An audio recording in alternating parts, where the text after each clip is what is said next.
하나님 말씀은 구약 성경 말라기서 제2장 10절 말씀입니다. 말씀 한 절만 같이 제가 읽어드리겠습니다. 2장 10절 말씀. 우리는 한 아버지를 가지지 아니하였느냐? 한 하나님께서 지으신 바가 아니냐? 어찌하여 우리 각 사람이 자기 형제에게 거짓을 행하여 우리 조상들의 언약을 욕되게 하느냐? 아멘. 다시 한번 읽어드리겠습니다. 우리는 한 아버지를 가지지 아니하였느냐? 한 하나님께서 지으신 바가 아니냐? 어찌하여 우리 각 사람이 자기 형제에게 거짓을 행하여 우리 조상들의 언약을 욕되게 하느냐? 아멘. 우리 옆에 계신 분 함께 인사 나누십시다. 이 자리에 오신 당신은 이 시간 가장 아름다운 분이십니다. 하나님은 주시는 분이시죠. 하늘과 땅의 온갖 좋은 것을 주시는 분이 우리 하나님이셔요. 우리는 이 세상을 하나님께 받았습니다. 또 세상을 통치하고 다스리는 권세도 받았습니다. 우리는 생명도 받았고 사명도 받았습니다. 우리는 구원을 받았고 영생을 얻었습니다. 우리가 하나님께만 받는 게 아니죠. 사람에게도 우리는 많은 것을 받았습니다. 우리 부모님들을 비롯해서 우리 곁에 있는 수많은 사람을 통해서 참 우리는 참 많은 것을 받았습니다. 여러분, 받았다고 다 행복한 건 아니죠. 어떤 사람은 받은 것이 나보다 적은데 그것을 마음껏 누리며 사는 사람이 있어요. 또 어떤 사람은 받은 것이 나보다 훨씬 많은데 하나도 누리지 못하고 신경질 내고 원망을 하며 살기도 해요. 성경의 이 전도자는 이것을 불행한 노고라 이렇게 했는데요. 전도서 4장 8절 보시면은 어떤 사람은 아들도 없고 형제도 없이 홀로 있으나 그의 모든 수고에는 끝이 없도다. 또 비록 그의 눈은 부요를 족하게 여기지 아니하면서 이르기를 내가 누구를 위하여 이같이 수고하고 나를 위하여서는 행복을 누리지 못하는가 하였다. 이것도 헛되어 불행한 노고로다. 받아 누릴 때에 우리는 진정 행복할 수가 있습니다. 받으면 행복하다고 생각하기 쉬운데 그렇지 않지요. 받은 것을 누리셔야 돼요. 누리셔야 그게 행복이에요. 우리는 하나님의 말씀을 받았습니다. 성경도 받았고요. 성경을 받은 사람은 다 행복한가? 답은 그렇지 않아요. 성경을 다 알고 사는데 행복하지 않는 사람이 있단 말이죠. 성경은 하나님의 말씀을 받으면 행복한 것이 아니에요. 받고 그 말씀대로 해야 행복한 겁니다. 받은 말씀대로 하는 게 바로 누리는 것이에요. 우리는 매주 주일마다 또 하나님의 말씀을 듣습니다. 말씀을 듣는 것으로 끝나면 안 돼요. 들었으면 여러분들이 그걸 누리셔야 돼요. 들었으면은 순종하셔야 돼요. 들었으면은 말씀대로 사셔야 돼요. 하나님께 받은 온갖 좋은 것은 순종으로 누리는 거예요. 이스라엘 백성들이요, 가나안 땅을 받았지만 그들은 순종하지 않았거든요. 젖과 꿀이 흐르는 그런 땅을 받았지만 그네들은 그 땅을 누리지 못했어요. 그 땅에서 종으로 살아야 했습니다. 얼마나 안타까운 일이에요. 하나님은 신명기 말씀을 통해서 말씀하시는데요. 신명기 5장 16절에 너는 내 하나님 여호와께 명령한 대로 내 부모를 공경하라. 그리하면 내 하나님 여호와가 내게 준 땅에서 내 생명이 길고 복을 누리리라. 이 명령대로 하는 게 바로 복을 누리는 거예요.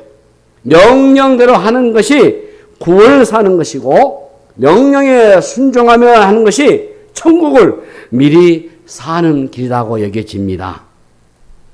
하나님께 우리가 평안을 받지 못해서 마음이 평안하지 못한 경우가 있어요.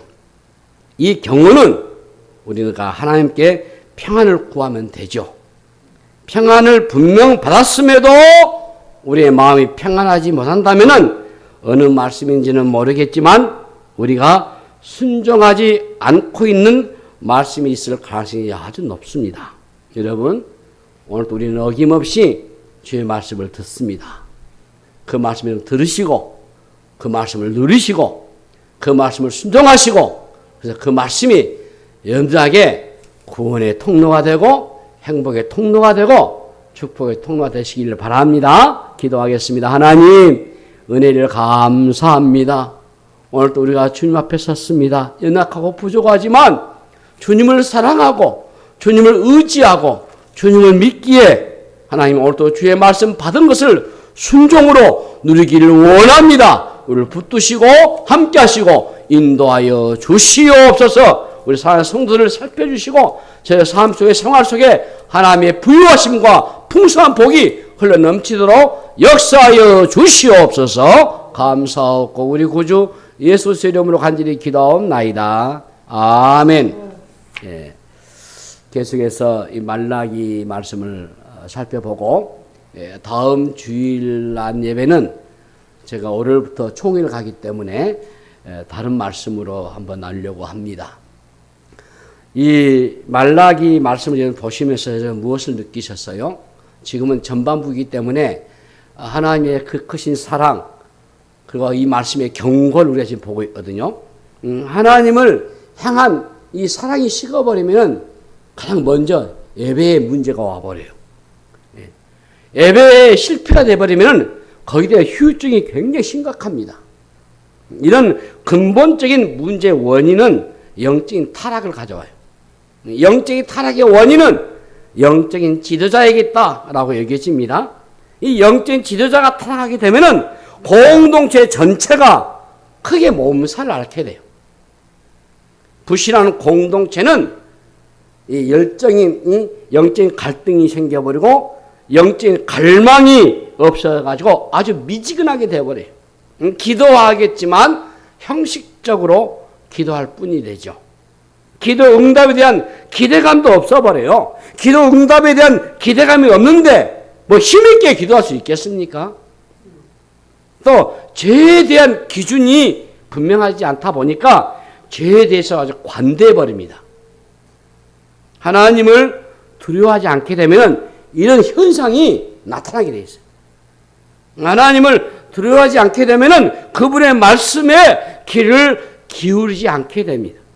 하나님의 말씀에 귀를 기울이지 않게 되면 죄에 대해서 먼저 무감각해져 버려요.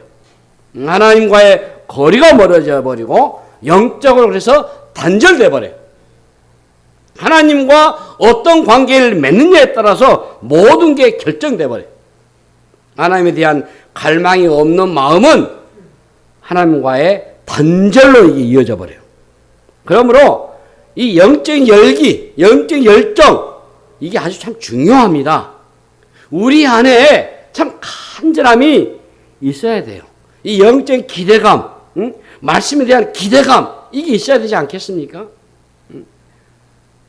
2장 2절에서 이스라엘 백성들이 뭐라 했습니까? 주께서 어떻게 우리를 사랑하셨나이까? 반문하는 거죠. 여기에 언제 우리의 기도를 들어준 적이 있습니까? 막 이런 뜻도 담겨 있어요. 하나님이 기도를 들어주셨다면 원래 이렇게 신통한 모습으로 우리가 살고 있겠느냐? 라는 참 그 원망 섞인 말이죠. 하나님은 분명히 이스라엘을 돌봐주셨고 계시잖아요. 분명히 하나님과의 언약 관계에 있는 하나님 백성과의 관계가 이스라엘 백성이거든요. 그런데 이스라엘 백성 가운데서 이 하나님의 신실한 언약을 통해 세워진 이 공동체 안에서 서로가 거짓을 행하면서 하나됨이 깨져버렸어요. 이게 오늘 우리 본문의 요지입니다. 예. 우리는 한 아버지를 가지지 아니하였느냐? 한 하나님께서 지으신 바가 아니냐? 어찌하여 우리 각 사람이 자기 형제에게 거짓을 행하여 우리 조상들의 언약을 욕되게 하느냐? 라고 말씀하신 거죠.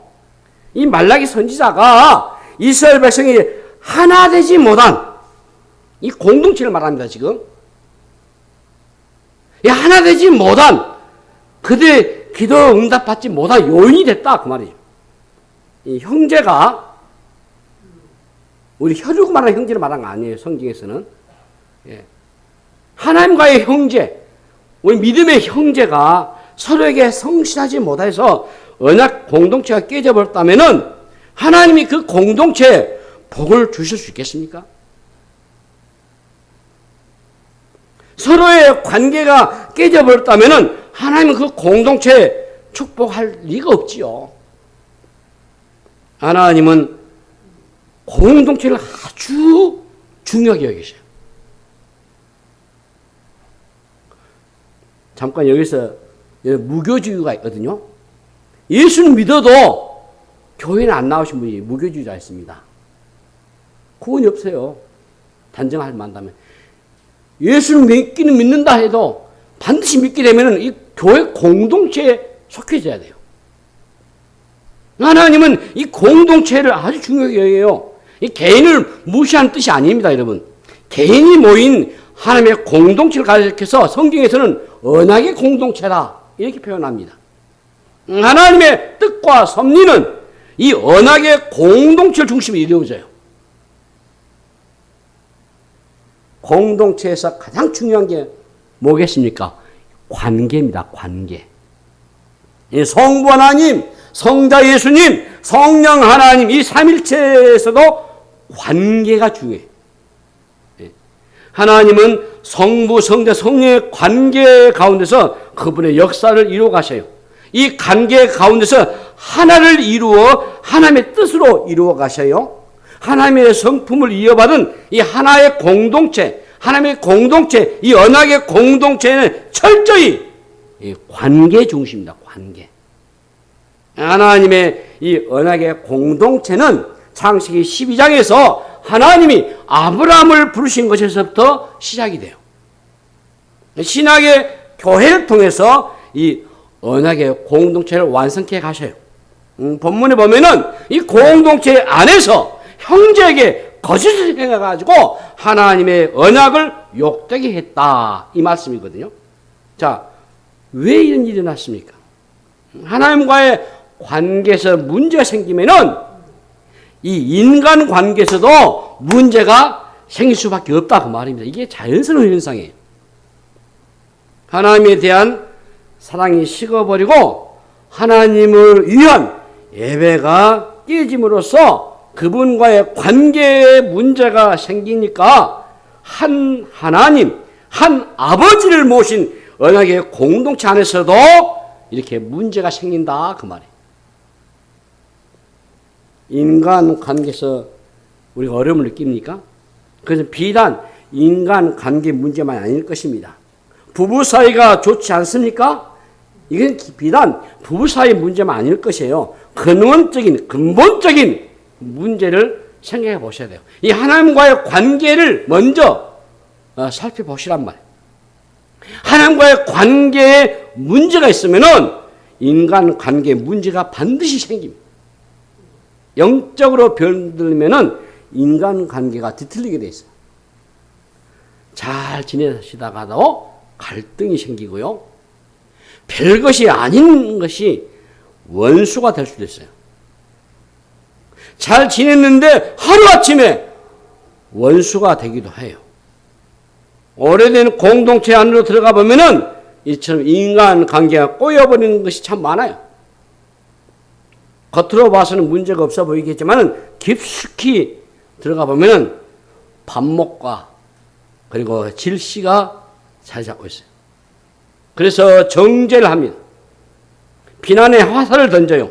심지어 거짓말을 지어 만들어냅니다. 하나님에 대한 사랑이 무엇으로 드러났습니까? 이 공동체 안에서는 지체를 섬기는 것으로 드러나셔야 돼요. 하나님을 사랑하는 것과 여러분 이 공동체를 세워가는 것이 동일합니다. 같습니다. 우리는 하나님을 사랑하는 것과 사람을 사랑하는 것을 분리시키려고 하지만은 분리가 안 돼요, 여러분. 각각 따로 있지 않습니다. 그러니까 하나님을 사랑한다. 그 말은 그 공동체 안에 그 믿음의 형제, 성도를 사랑한다. 똑같은 거예요. 하나님을 잘 섬기는 우리가 성도다라고 여기신다면은 우리는 대체적으로 열정적으로 찬양도 잘하시고, 뭐 열광적 기도도 많이 하시고, 뭐 헌금도 뭐 잘하시고, 뭐 이런 사람들 우리가 신앙생활 잘하신다. 예. 물론 그렇게 하나님을 잘 섬기는 사람도 있죠. 그러나 그렇게 하는 것만 하나님을 잘 섬긴다 이게 아니에요, 여러분. 하나님이 사랑하시는 사람을 사랑하는 것, 그분을 잘 섬기는 거예요. 그러니까 반드시 교회 공동체는 형제를 사랑하셔야 돼요. 우리 새백성 우리 공동체는 매일 기도할 때마다 참 작은 수지요. 예. 적은 무리입니다. 제가 처음에 개척을 시작했을 때 하나님이 12제자 가정을 주십시오. 예. 막 제 입이 그렇게 방정스러운가 봐요. 더 많은 가정을 불러주죠. 그렇게 기도했고 그렇게 했으면 하나님이 채워주지 않았겠습니까? 그래서 이 작은 이 가정 수가 여러분들 모여서 서로 반목 질시하고 싸우고 다투면 되겠습니까? 그러면 안 되잖아요. 그럼 공동체가 깨져버리는 겁니다. 이탈하면 되겠어요? 안 되지요. 함께 섬기고 세워주고 나눠주고 그렇게 하는 거예요. 이 공동체죠. 하나님이 여러분들 각자 사랑하시는데 어떻게 그 믿음의 형제를 외면할 수 있겠습니까? 어떻게 떠날 수 있습니까? 그 형제를 포기할 수 있는 게 아니죠. 하나님 주신 복 가운데 가장 큰 놀라운 복이 이 공동체입니다, 여러분. 공동체는 성경에서 중요한 핵심의 원리입니다, 여러분. 에덴 동산에서 모든 것이 완벽했거든요. 그런데 우리 창세기 이미 우리 다 살펴봤어요.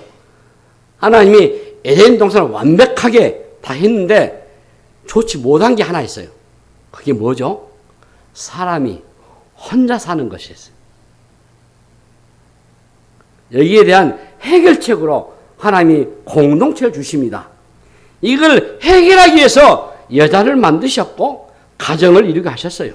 그게 함께하는 복을 누리게 하셨단 말이죠. 그래서 비로소 에덴을 완성하신 겁니다. 그런데 죄가 이 관계를 깨뜨린 겁니다. 아담이 하나님과의 언약을 깨뜨림으로써 하나님과의 관계가 깨져버렸어요. 분열과 갈등이 시작됐습니다. 하나님과의 관계가 깨지니까 부부관계도 형제관계도 부모와 자녀관계도 다 관계가 깨져버린 거죠. 인류의 근원을 살펴보시면 인생 가운데 펼쳐진 모든 문제에 대한 답을 찾을 수 있습니다. 하나님과의 관계가 문제가 생기니까 여기서 모든 문제가 다 파생된 겁니다. 서로에게 책임을 돌리고 서로를 탓했어요. 그래서 하나님이 아브라함을 부르신 거죠. 이를 통해서 하나님은 인간이 깨뜨린 공동체를 회복시키는 작업을 시작하셨어요. 근데 그 공동체가 형제 사이에서 서로 거짓을 행하였다.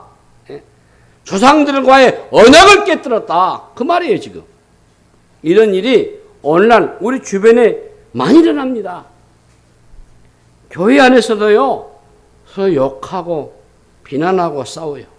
우리 한국 교회 이런 일이 아주 많습니다. 그래서 많은 교회가 홍역을 앓고 있어요. 모이기만 하면 싸워요. 싸워도 그냥 싸우지 않아요, 여러분. 진리가 싸우거든요. 이게 우리 아픔입니다. 교회 안에 시작된 이 싸움이요, 법정까지 간 경우도 많아요. 하나님의 백성들이 어째서 문제를 스스로 해결하지 못하고 세상의 문제에 법정에서 이 문제를 맡기겠습니까? 아주 수치스러운 일이에요, 이것은. 하나님의 이름을 욕되게 하는 거예요.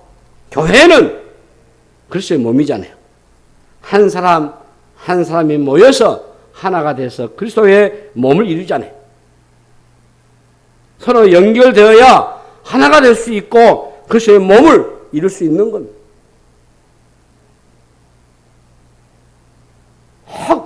저 사람이 왜 우리 교회 와느냐 이해가 안 된다 하고 마음 품게 되면은 그때부터 갈등이 생겨요. 그럼 떠나요. 다른 이유 아니에요. 다른 이유는 다 해결할 수 있어요. 근데 그 마음이 생겨가지고 떠나버리면요, 그것은 해결하기 어려워요. 왜냐면 이 마음에서 내 형제를 재워버리기 때문에 될 수가 없는 겁니다.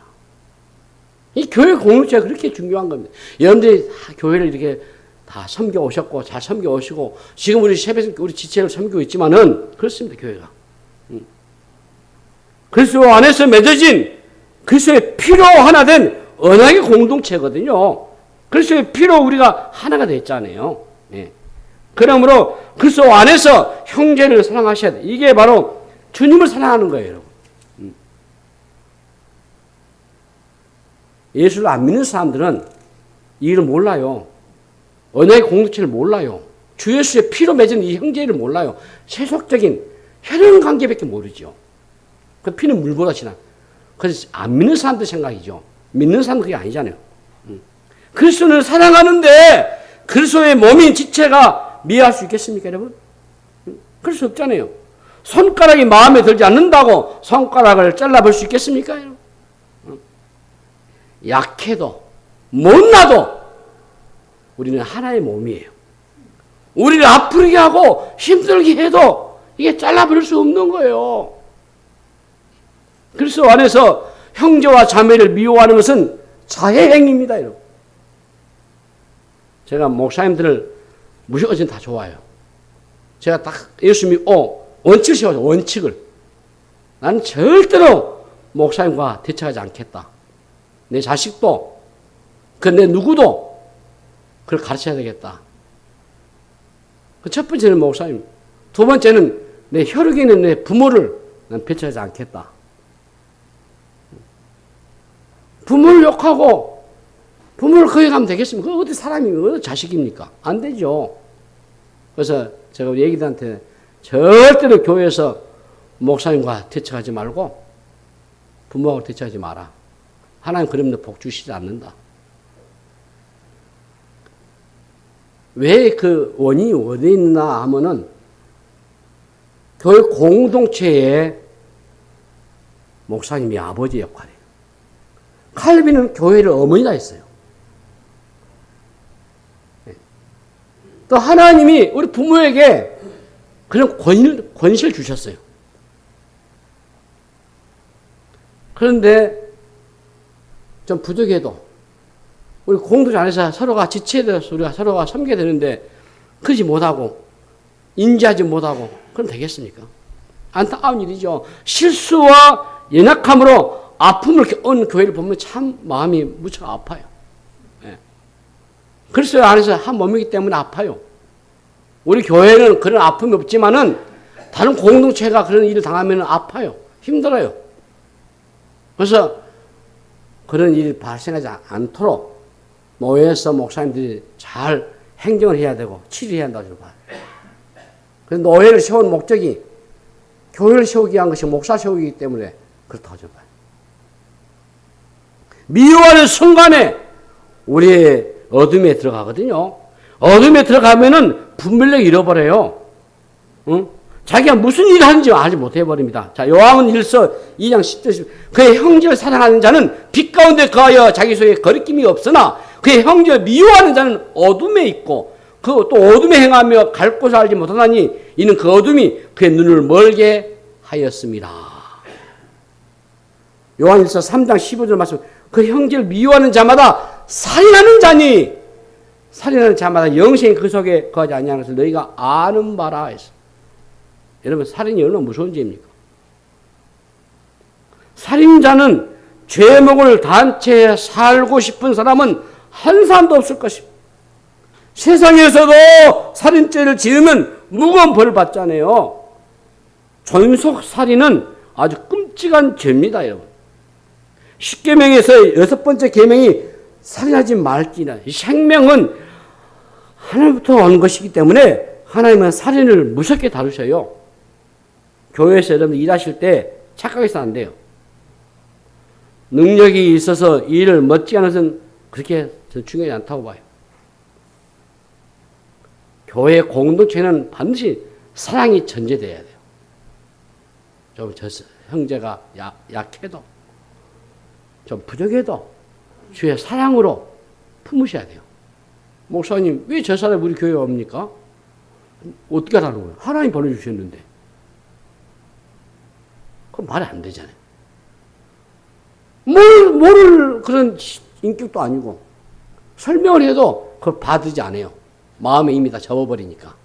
결국 떠나게 돼요. 결국 갈등이 돼요. 아픔이 되는 거예요. 형제를 미워하게 되면 이미 그는 살인죄를 지고 있는 거지. 형제를 사랑하지 않거나 사랑을 놓치고 있다면 하나님을 알지 못한 불신자가 갔어요. 사랑이 하나님을 믿는다고 하면서도 사랑하지 않는 사람은 하나님을 믿는 사람이 아니에요. 이 공동체의 관계가 그래서 매우 중요한 겁니다. 세상에서 진리를 따라 사는 것이 얼마나 어렵겠습니까? 그래서 하나님은 공동체 안에서 믿음의 지체끼리 서로 격려하며 함께 어려움을 이겨나가면서 나가기를 원하신 거죠. 여러분, 세상에는 우리 우군이 없어요. 착각하지 마세요. 교회 안에서만 우리 우군인 거예요. 우리 형제인 거예요. 일단 교회 공식 밖을 떠나면요, 우리 적이죠. 어떻게 우리 우군이 될 수 있습니까, 여러분? 오히려 우리 믿음을 흔드는 그런 시련이 더 많기 마련이에요. 세상 가운데서 그리스도인은 외롭게 싸우며 살아갈 수밖에 없어요. 그렇게 살다가 교회 와서 신앙생활을 하는 성도들 만나면 얼마나 그게 반갑습니까, 여러분?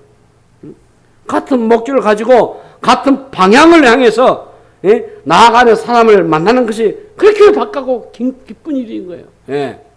한 아버지의 자녀이고 천국에 아직 함께하는 사람들이기 때문에 놓칠 수가 없는 거예요. 그 어떤 이유가 된 것이 아니에요. 우리 한 공동체가, 지도자가, 리더자가, 목사님이, 장로님들이 교회 성도 한 분 한 분을 소중히 여기고 귀하게 여기셔야지. 저부터가 그렇습니다. 쉽게 생각하면 안 돼요. 그것은 있을 수 없는 일이에요. 더군다나 형제를 미워한다?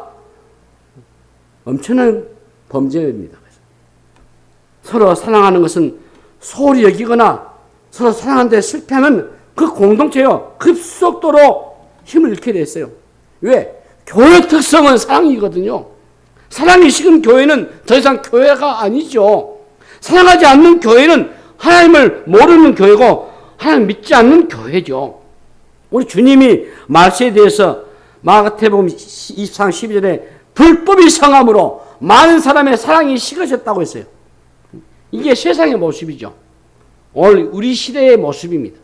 형제 간의 사랑, 부모와 자식 간의 사이에 이 사랑이 예전 같지 않습니다.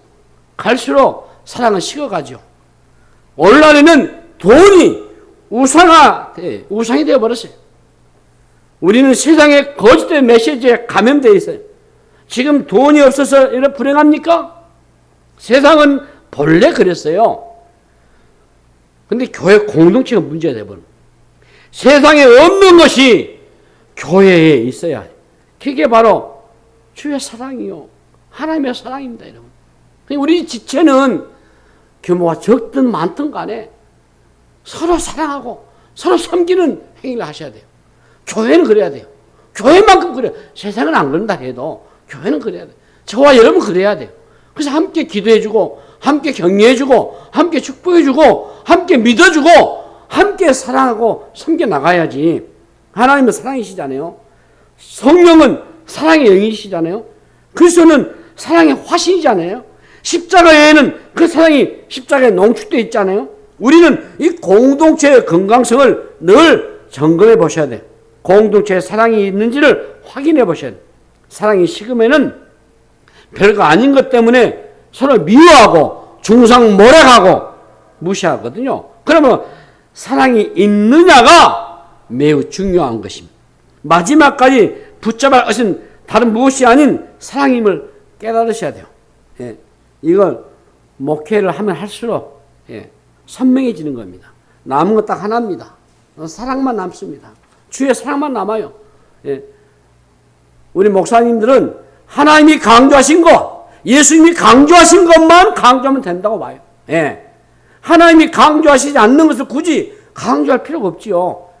교회 운영 방식, 접근 방식, 그렇게 중요하지 않습니다. 행정 필요하고 정치 필요하죠. 진리도 필요하죠.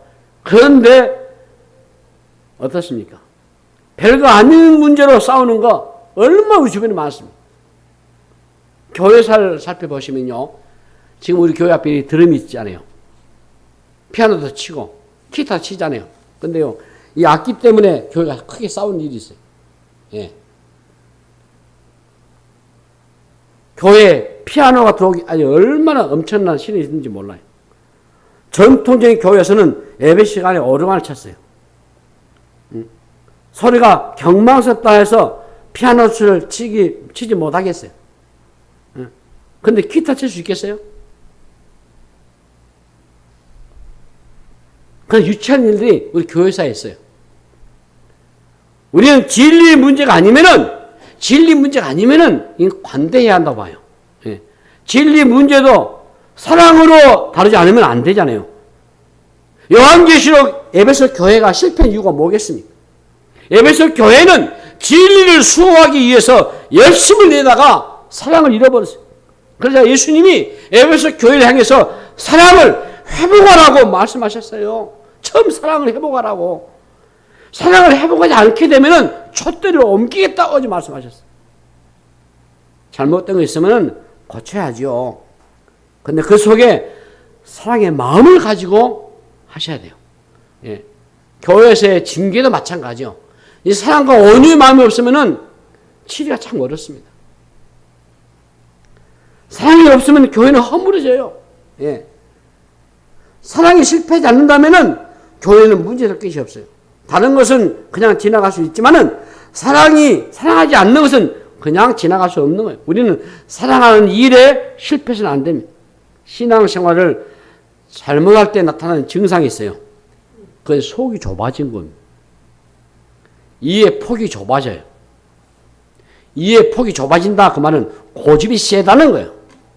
고집이 세게 되면요 주변에 사람이 없습니다. 고집이 센 사람을 좋아하는 사람은 한 분도 없어요. 예. 고집이 세면요 함께 하기가 어려워요. 자기 주장만 하면 되겠어요? 지도자는 그래서는 안 돼요, 여러분. 공동체를 이루시려면은 자기 주장은 내려놓으셔야 돼요. 우리 부부로 함께 살아가려면 자기 주장을 내려놓아야 되지 않겠습니까? 고집 센 두 사람이 함께 살아갈 수 있겠어요? 함께 살아갈 수 있을지 몰라도 행복할 수는 없을까? 둘 다 불행해질 거예요. 그럼 어떻게 해야 합니까? 관용하셔야 돼요. 예. 공동체에 관용이 필요한 겁니다. 그래서 성경은 뭐랍니까? 빌립보 4장 5절 너희 관용을 모든 사람에게 알게 하라. 주께서 가까우시니라. 하나님의 무한한 관용을 베푸심으로써 우리가 구원을 받았잖아요. 복음의 내용이 무엇입니까? 무한한 관용 아니에요? 네. 하나님은 죽을 죄인에게도 이 관용을 베푸셨어요. 복음에 담긴 관용의 스펙트럼은 엄청난 겁니다. 관용하면은 웬만한 것에는 눈을 감고 지나칠 수 있어야 해요. 지나치지 않으면은 끌어 안으면 큰일 나게 돼 있어요. 신앙이 깊어지는 것을 신비로만 생각해서는 안 돼요. 신앙이 깊어진다고 하는 것은 마음이 넓어지는 것, 이해의 폭이 넓어지는 것, 마음이 넓어지려면은 어떤 사람과도 잘 지내게 돼 있어요. 누군가를 사랑하기 위해서는 어때요? 어느 스타일 이해가 이게 참 중요하거든요. 이해하지 못하면 사랑할 수 없고 용서할 수 없기 때문에 그래요. 그래서 속이 좁으면은 하나밖에 못 봐요. 그래서 이해할 수가 없어요. 큰 틀 속에서 작은 것이 중요하지 않습니다. 큰 틀 속에 들어가면은 작은 것이 다 녹아버리게 돼 있어요. 예. 어떻게 하면은 그 큰 그림을 볼 수 있겠습니까? 하나님과의 교제를 통해서 하나님을 만나고 그분의 뜻을 물으셔야 돼요. 하나님의 뜻 안에서 문제를 처리하셔야 돼요. 본문은 이 언약의 공동체를 거룩하게 보존해야 한다고 강조했어요.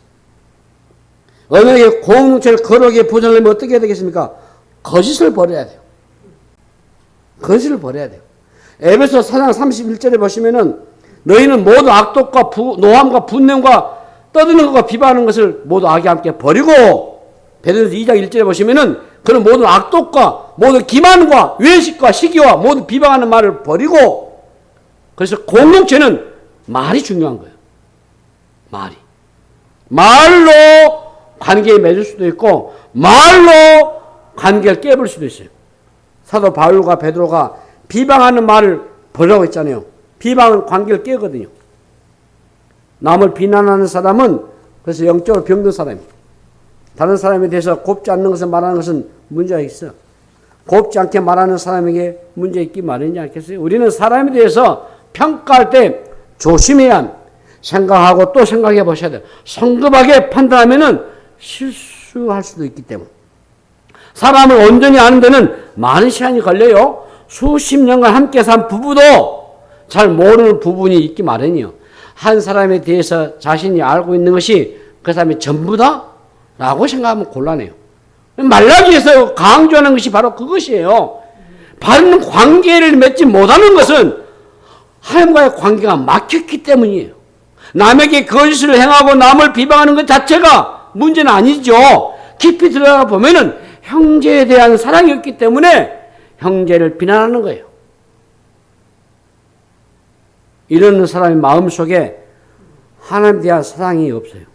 사랑이 없기 때문에 돌려는 마음도 없을 것이고 비난만 한 겁니다. 예. 사랑 없음을 가장 큰 문제죠. 그래서 바울은 그 서신에서 모든 공동체 하나가 되라 라는 말을 쓰십니다. 갈라디아 6장 1절에서도 형제나 사람이 만일 무슨 범죄 일이 드러나거든 신령한 너희는 온유한 심령으로 그런 자를 바로잡고 너 자신을 살펴보아 너도 시험받아 두려워하라. 이 말씀이요. 우리 권징조례에서의 핵심이에요. 교회에서 권징조례 할 수 있잖아요. 치료할 수 있잖아요. 그 범죄 일이 드러나면은 신령한 너희는 온유한 마음으로 사랑으로 바로 잡으셔야 돼요. 그래서 수찬 정지도 내릴 수 있잖아요. 그거 살펴보셔야 돼요. 그거 다시 그 사람을 세우셔야 돼요. 해버려가지고. 그리고 우리 자신도 돌아보셔야 돼요. 공동체를 바라보는 우리의 시선이 새로워지셔야 돼요. 하나님의 공동체가 얼마나 중요한지, 공동체에서 얼마나 놀라운 일을 행하고 있는지를 생각해 보셔야 돼요. 그런데 어떤 사람은 자신을 공동체보다 중요하게 생각해서 자신에게 유익이 되지 않냐니까 공동체를 깨버립니다. 이것은 비성경적인 행동이요. 불신자와 똑같은 거죠. 대적자죠. 교회 공동체를 안되게 세우려면 자신의 유익을 희생할 수 있어야 돼요. 이게 바로 그리스도인으로서 올바르게 사는 것입니다. 이게 바로 성경의 모습이에요. 우리가 공동체를 보호할 때 공동체 안에 있는 우리가 그러므로 보호를 받습니다. 자신이 살기 위해서 교회 공동체에 끼는 사람이 있다면 자신도 죽고 공동체도 사라져요. 우리는 생명 걸고 이 공동체를 지키셔야 돼요. 그래서 교회가 중요한 겁니다. 나 개인은 죽어도 공동체를, 교회를 살려야 한다라는 생각, 하나님의 마음을 가진 사람이죠. 하나님의 뜻을 이해하는 사람이죠. 우리는 말씀의 결론을 맺겠습니다. 한 아버지의 자녀입니다. 약해도 지체가 되고 문제가 있어도 지체가 되고 끌어안으셔야 돼요. 예. 하나님의 공동체가 사라지면은 하나님의 축복도 사라져요. 하나님은 공동체를 통해서 축복한다고 말씀하셨기 때문에 몸이 건강하면은 상처가 생겨도요 쉽게 낫기 마련이에요. 감기에 걸려도 쉽게 낫잖아요. 그러면 우리는 건강한 공동체 안으로 들어가셔야 돼요. 공동체가 건강하면은 병든 우리의 가족이 살아나게 돼 있어요. 우리는 공동체 안으로 들어가서 그 안에서 하나됨을 경험해야 합니다. 오늘날 이 나라, 이 민족 이 가운데 갈등이 얼마나 심각합니까? 정치적인 논리보다도 중요한 것은 저는 주 예수의 사랑과 복음이라고 봐요. 우리가 복음을 바로 이해하시려면 복음을 접근해야 돼요. 복음으로 해석해야 돼요. 정치의 이념과 색깔로 해석하려 하면은 갈등과 대립과 분열은 저는 끝이 없다고 봐요. 우리 하나님은 사랑이셔요. 우리는 사랑하기로 이제 결단하시기를 바랍니다. 우리가 주 예수 안에서 이 세배석 공동체 안에서 서로 함께 품고 기도하고 함께 즐거워하고 함께 기뻐하고 웃고 울면서 하나 되는 그 주의 사랑하기로 결단하셔야 돼요.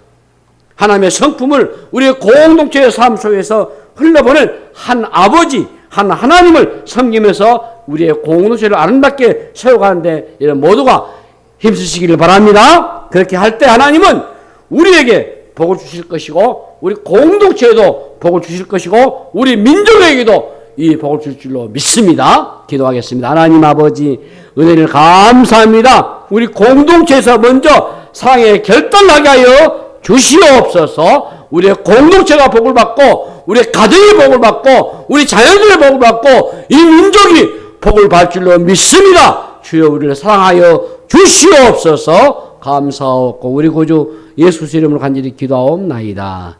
아멘.